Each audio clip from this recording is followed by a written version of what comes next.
Bienvenido a Peregrinos Espirituales. En esta oportunidad aprenderemos sobre nuestras malas confesiones de la mano del Santo Cura de Ars. Comencemos. Vedlo llegado y pasado ya, hijos míos, aquel tiempo dichoso en el que tantos cristianos dejaron el pecado, libráronse del demonio y arrebataron sus pobres almas a las garras del infierno, para someterse al suave y apetecible yugo del Salvador. Pluguiese a Dios que hubiésemos venido al mundo en aquellos venturosos tiempos de los primeros cristianos, quienes veían venir dicho momento con tan santa alegría. Oh, día lleno de hermosura, oh, día de gracia y de salud, ¿en qué has venido a parar? ¿Dónde está aquella celeste y santa alegría que hace la felicidad de los hijos de Dios? Sí, hijos míos, ese tiempo de gracia, o volverá para nuestra salvación o volverá para nuestra perdición, será la causa de nuestra dicha si correspondemos a las gracias que en aquel momento precioso se nos ofrecen, o será la causa de nuestra perdición si no nos aprovechamos de tales gracias o abusamos de ellas. Pero, dirá alguien, ¿qué significa esta palabra, Pascua? ¿No lo sabes, hermano? Pues bien, escúchame y vas a saberlo. Dicha palabra significa tránsito, es decir, salida de la muerte del pecado y entrada en la vida de la gracia. Respecto a esto, vamos ahora a ver si fue buena vuestra Pascua, y si ella les ha de causar tranquilidad espiritual, sobre todo a vosotros, gente confiada, que os limitáis a cumplir estrictamente el precepto, confesando y comulgando solamente una vez al año. ¿Y, por qué motivo, hijos míos, ha establecido la Iglesia el santo tiempo de Cuaresma? Para que nos preparemos, dirá alguno, a celebrar dignamente el santo tiempo de la Pascua, tiempo en que el buen Dios parece redoblar sus gracias excitando más y más el remordimiento en nuestras conciencias, a fin de hacernos salir del pecado. Está muy bien, hermano mío, esto es lo que te enseña el catecismo, mas si preguntase a un niño, ¿qué pecado cometen aquellos que no se acuerdan de celebrar así la Pascua?, me contestaría que cometen un gran pecado mortal, y si le dijese, ¿cuántos pecados mortales son suficientes para condenarse? Me respondería, uno solo es bastante para quien muera sin haber alcanzado el perdón. Pues bien, ¿qué dices a todo esto, amigo? ¿No has celebrado la Pascua? Ay, no, me dirás, pues, ya que no has cumplido el precepto y es esto pecado mortal, te condenarás. ¿Qué te parece, amigo? ¿Es que no te importa? Pensarás para contigo mismo, tiene usted razón, padre, estoy condenado, mas no seré solo. Si el negocio no te importa, si lo mismo te da salvarte que condenarte, no es extraño que te contentes con tan menguados consuelos, si confías mitigar tu desdicha contando con que no vas a ser solo, no hay por qué inquietarse más. Pobre alma. ¿Qué te parece la manera de hablar de este cuerpo de pecado donde tienes la desgracia de morar? Oh. ¿Cuántas lágrimas vas a derramar durante la eternidad? Oh, cuántos gemidos. Oh, qué alaridos van a ser los tuyos en medio de aquellas llamas y sin esperanza de salir jamás de tales tormentos.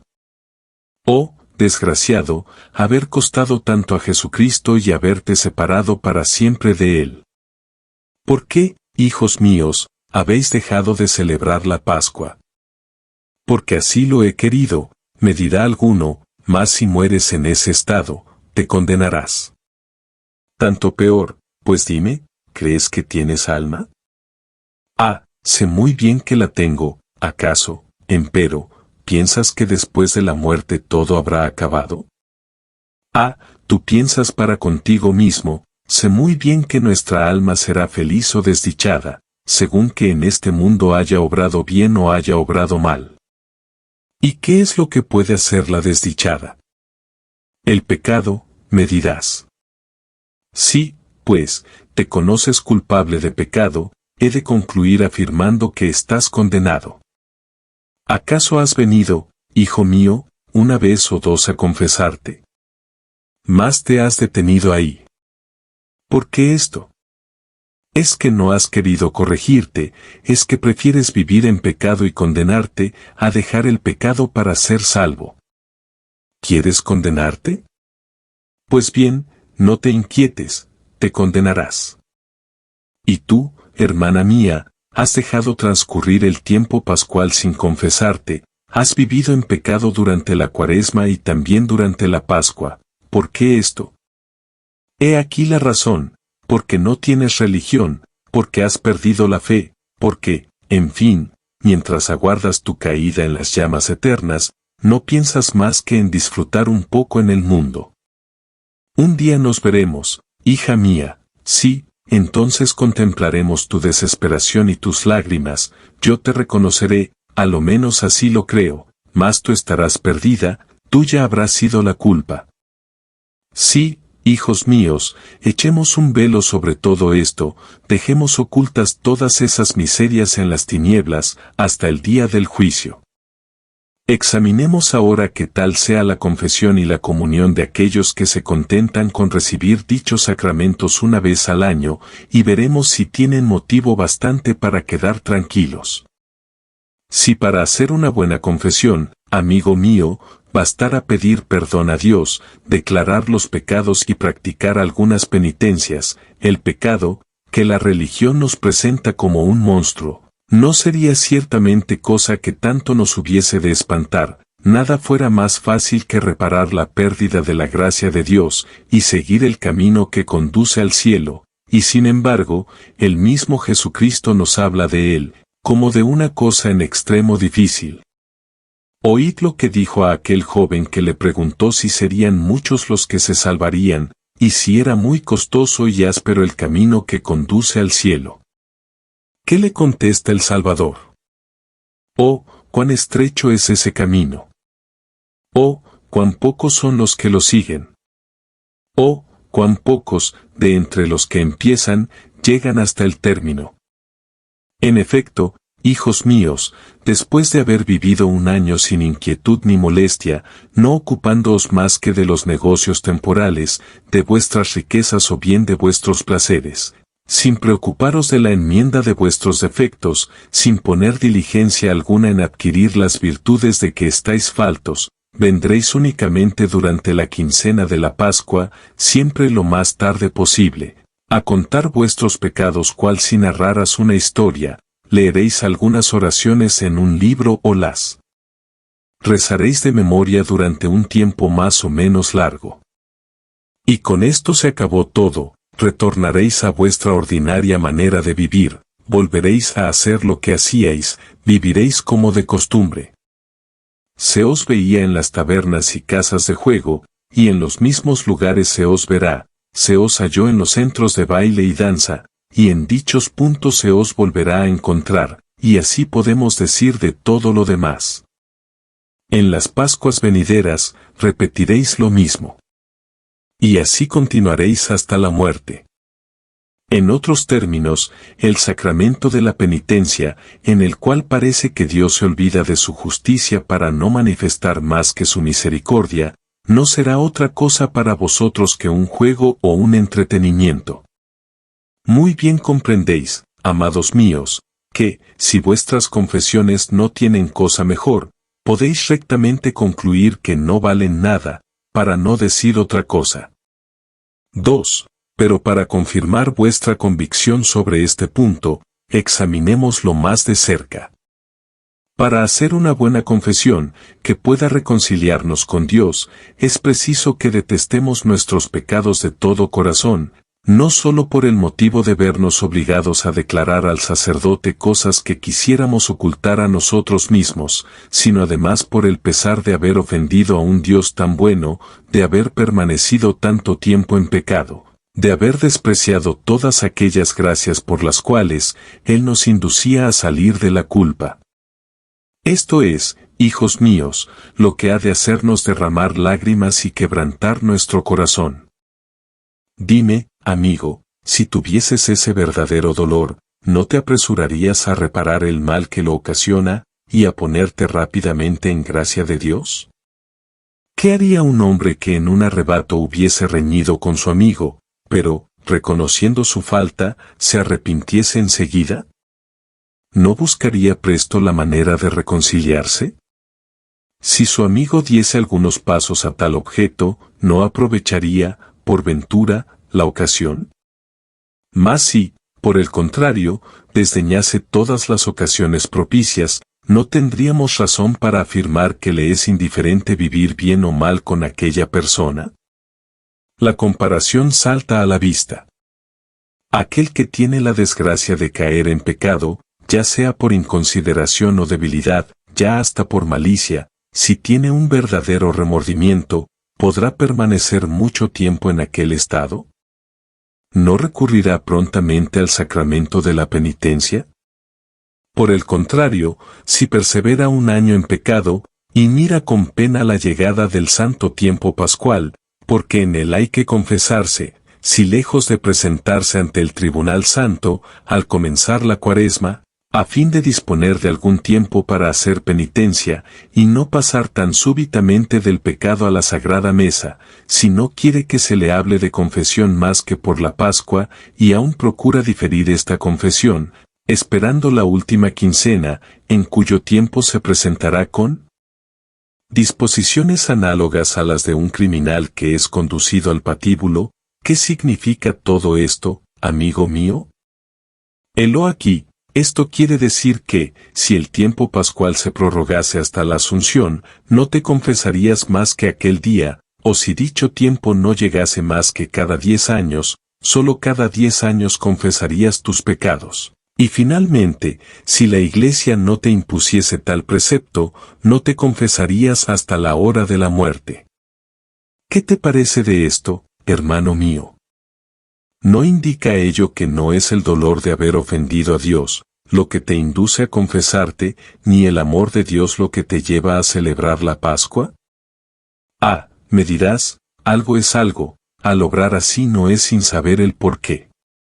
Ah, que tú no sabes nada, si te confiesas, es por rutina, por costumbre, para decir que has cumplido con la Pascua, y tal vez, si quieres ser sincero, me dirás que a tus pecados anteriores has añadido otro nuevo.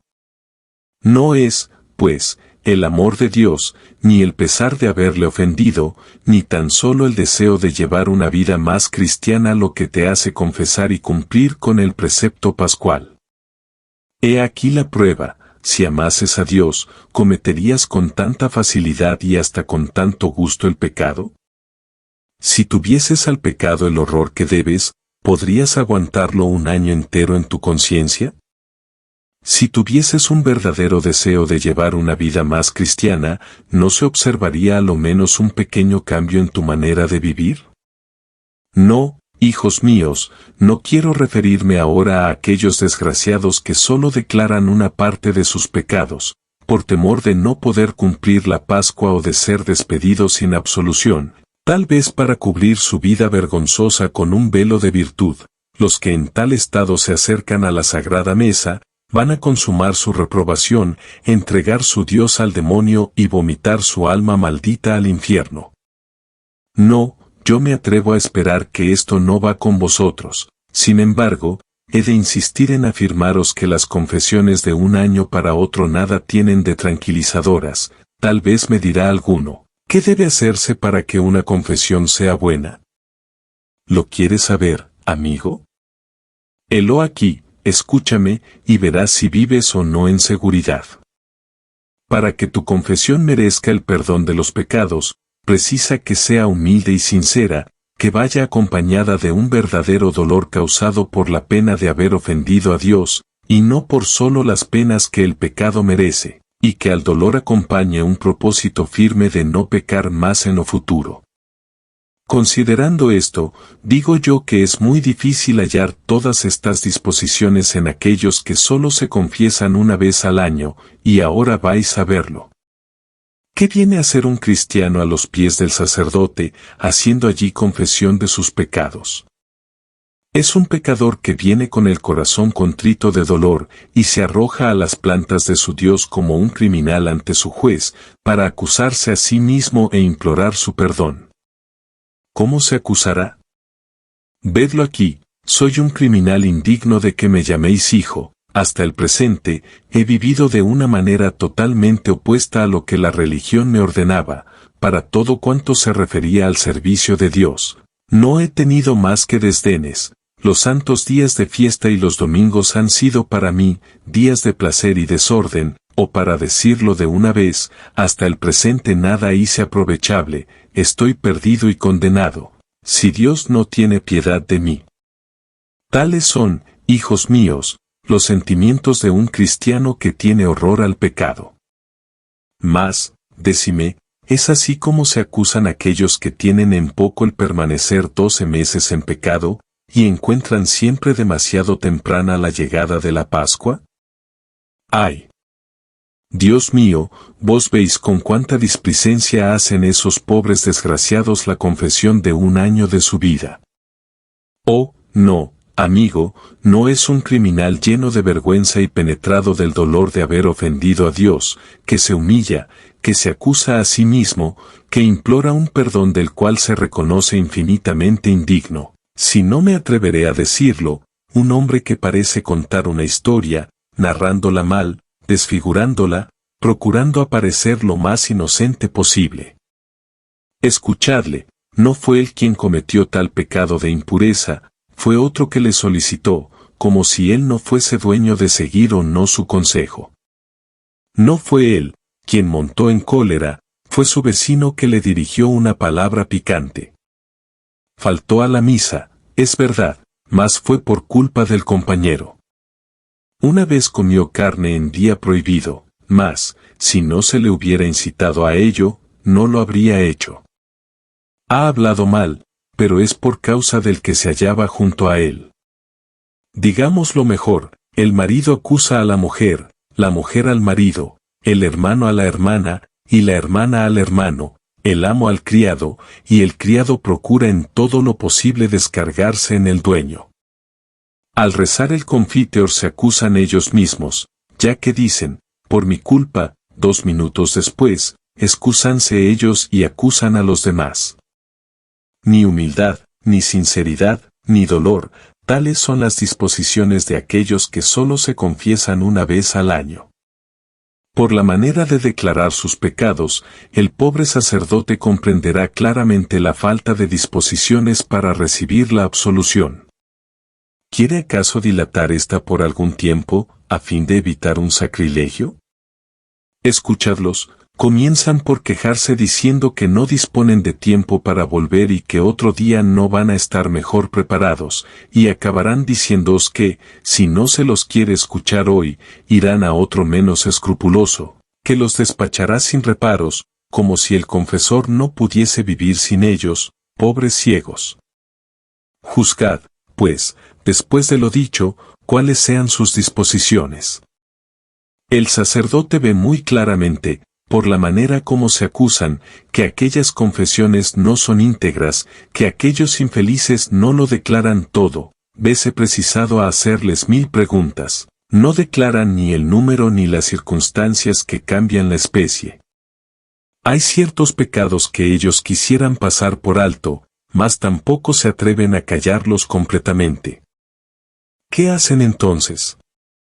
Los declaran a medias, como si el confesor pudiese conocer lo que pasa en su corazón. Conteníanse con narrar en globo las culpas, sin ni tan solo distinguir los pensamientos de los deseos. El sacerdote preguntará, ¿has tenido nunca pensamientos de orgullo, de vanidad, de venganza o de impureza? Ya sabes que todas estas cosas son pecado mortal cuando se consiente en ellas voluntariamente. ¿Has cometido alguna de estas faltas? Puede que sí, mas no me acuerdo de ello con exactitud. Pero es preciso declarar aproximadamente el número, sin lo cual tus confesiones nada valen.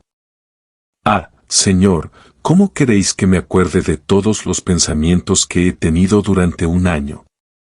Ello me resulta imposible. Ah. Dios mío, qué confesiones, o mejor, qué sacrilegios. No, hijos míos, casi nunca se acusan, en tales casos, de las circunstancias que agravan el pecado y que pueden convertirlo en mortal. Oíd cómo se acusan: me emborraché, he calumniado al prójimo, he pecado contra la santa virtud de la pureza, he reñido con el prójimo, me he vengado. Si el confesor no pregunta otra cosa, ellos no dicen más. Pero, dirá el confesor, ¿cuántas veces has hecho esto? ¿Has cometido estos pecados en la iglesia? ¿Ha sido ello en el santo día del domingo? ¿Ha sido delante de tus hijos o de tus criados? ¿Lo vio mucha gente? ¿La reputación de tu prójimo ha experimentado algún daño? ¿Esos pensamientos de orgullo te han venido en la iglesia durante la celebración de la Santa Misa? ¿Los has entretenido mucho tiempo? ¿Los pensamientos contrarios a la santa virtud de la pureza han ido acompañados de malos deseos? ¿Aquel otro pecado fue por inconsideración o por malicia?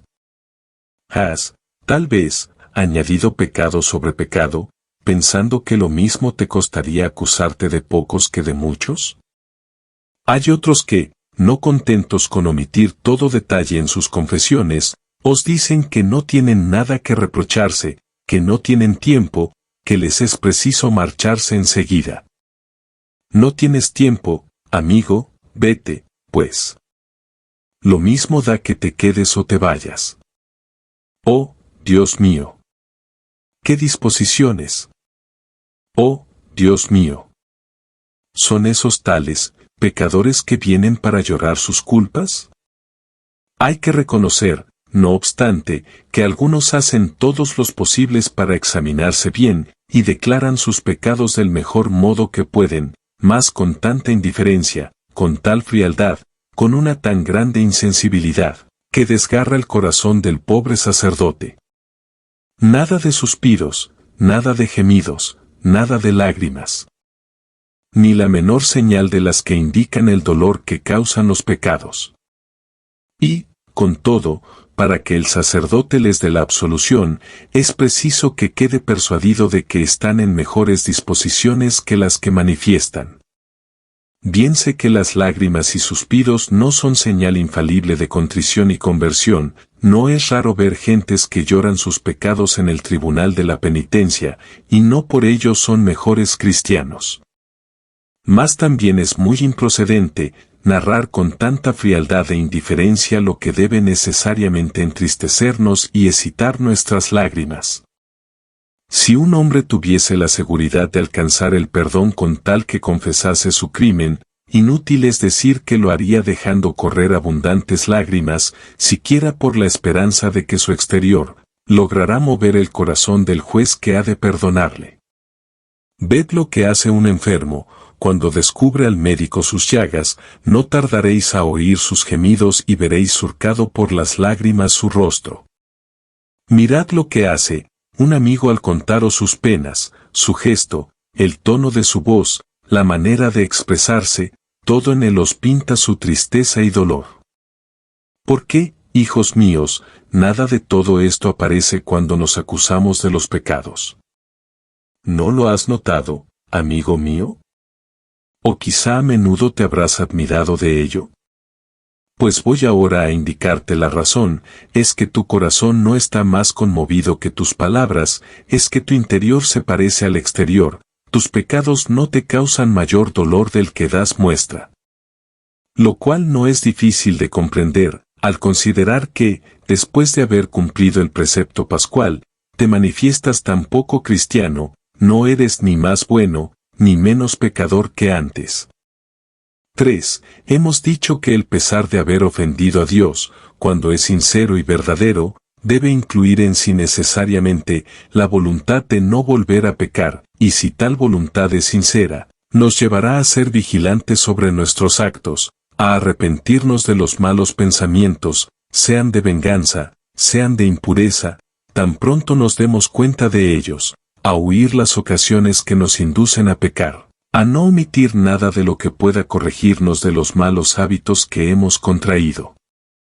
Pues bien, amigo mío, tu voluntad de no volver a ofender a Dios no ha sido sincera, toda vez que se te ha visto en las tabernas, y se te ve aún en tales lugares, te han encontrado y se te encuentra junto a tal compañía, con la cual cometiste aquel pecado.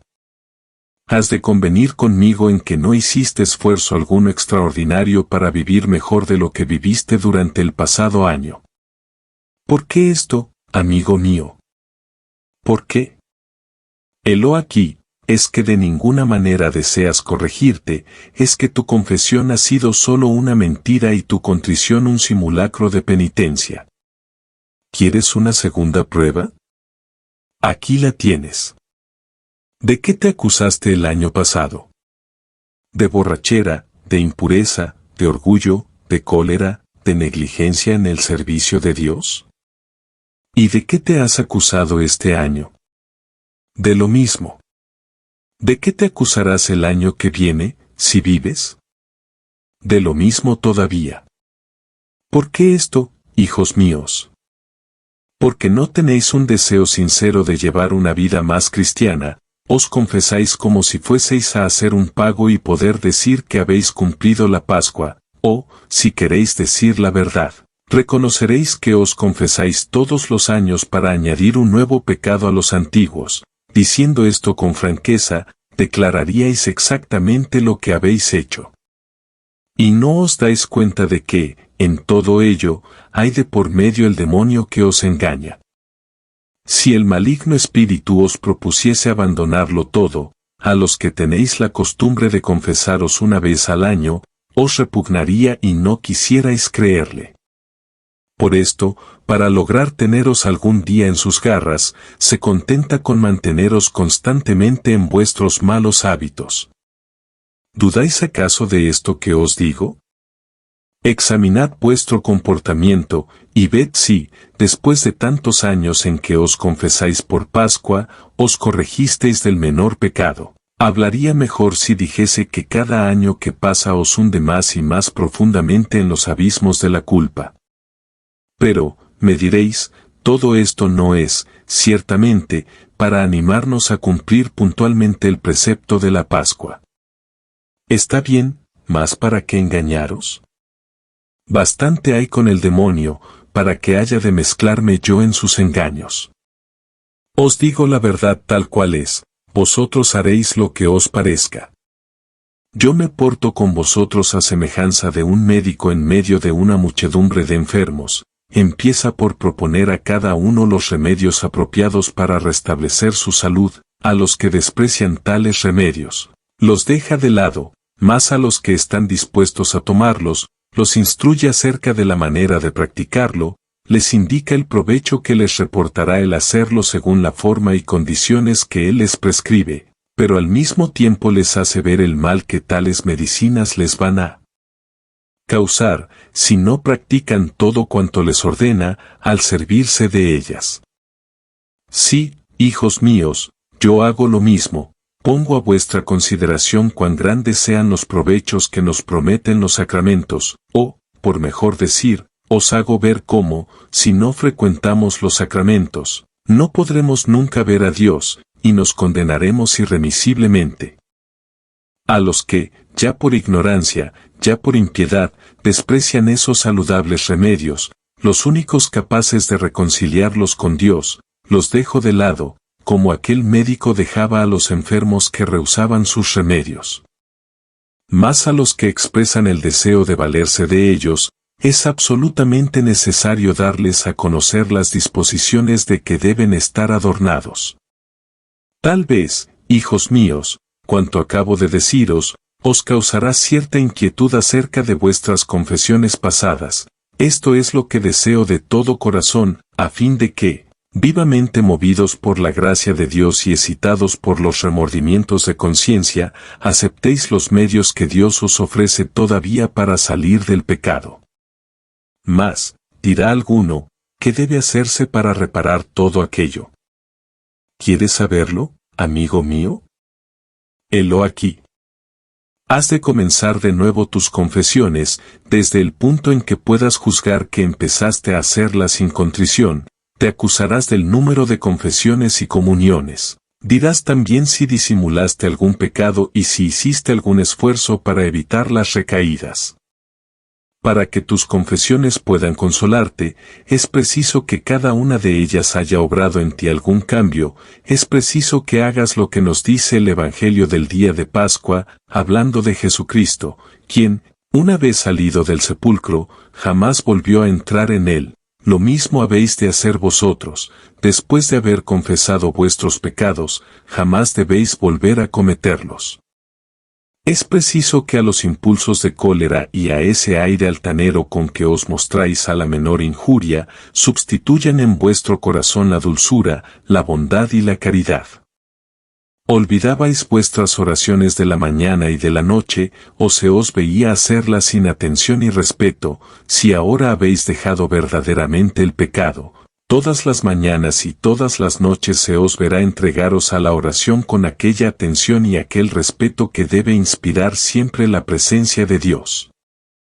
El santo día del domingo solíais acudir al templo cuando los divinos oficios estaban ya muy avanzados. Ahora, si habéis cumplido bien la Pascua, se os verá desde primera hora hacer los preparativos para asistir dignamente a tan grande acto. A aquella madre de familia, en lugar de vérsela correr de una casa a otra, ocupándose de las conductas ajenas, se la verá ocupada en sus quehaceres, instruyendo a sus hijos, es decir, la virtud se mostrará en todos sus actos. Hará como aquella joven que durante algún tiempo se había entregado a los placeres, hasta a los más vergonzosos, pero habiendo reflexionado sobre el estado horroroso en que se hundía, y concibiendo un saludable horror de sí misma, se convirtió. Pasado algún tiempo, se encontró con un joven que había sido compañero suyo en los días de placer. Al verla, comenzó a hablar con ella el mismo lenguaje de otro tiempo, pero le miró ella con aire de desprecio e indignación, recordando la parte que aquel desgraciado había tenido en sus ofensas contra Dios. Admirado el joven, le dijo que sin duda no le conocía. «Ah, desgraciado, demasiado te conocí.